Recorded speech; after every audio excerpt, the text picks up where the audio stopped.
And the annual Pride Parade takes place in Vancouver despite the wet weather.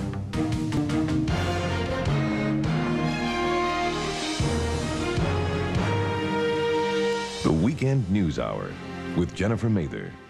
Well, few parades can compare to the one that got a few thousand Vancouverites out in the rain today. It's called the Pride Day Parade, and this year's event was bigger than ever with 95 entries. What is a Pride Parade? Well, once you've seen one, you probably won't forget. Something tells me we aren't in Kansas anymore. No, we're definitely in Vancouver, and this is the Pride Day Parade.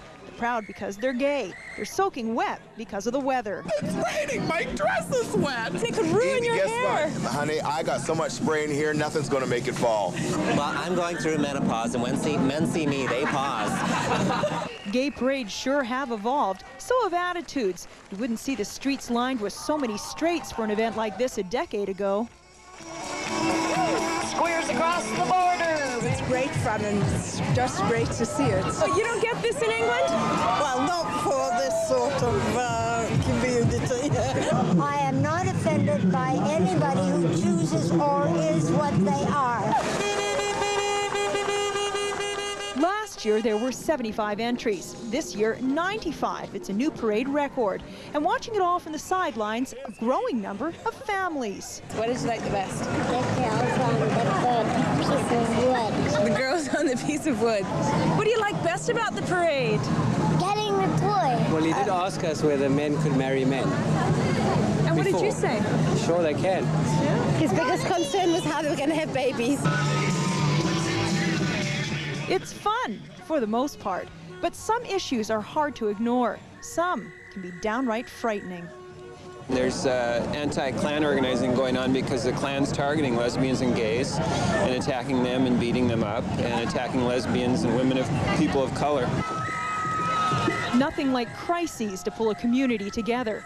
Gays and lesbians have their fair share. Perhaps it's one of the reasons they feel the need to have a parade of their own. Think there's ever going to be a day when you don't have to have a separate parade? It just isn't necessary to do that. I don't know. I suppose one of the things we're trying to do is argue ourselves into insignificance and being boring and ordinary. I'm not sure we're ever going to be boring and ordinary.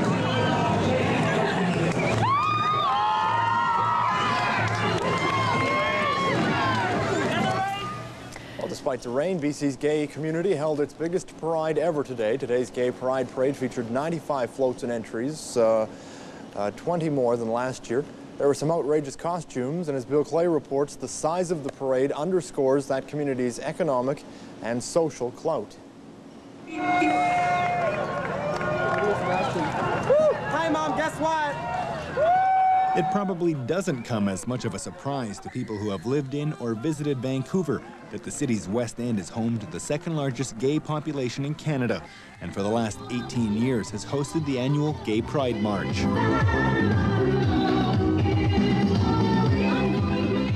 From cafes to travel agents, the signs are everywhere that the gay community has arrived.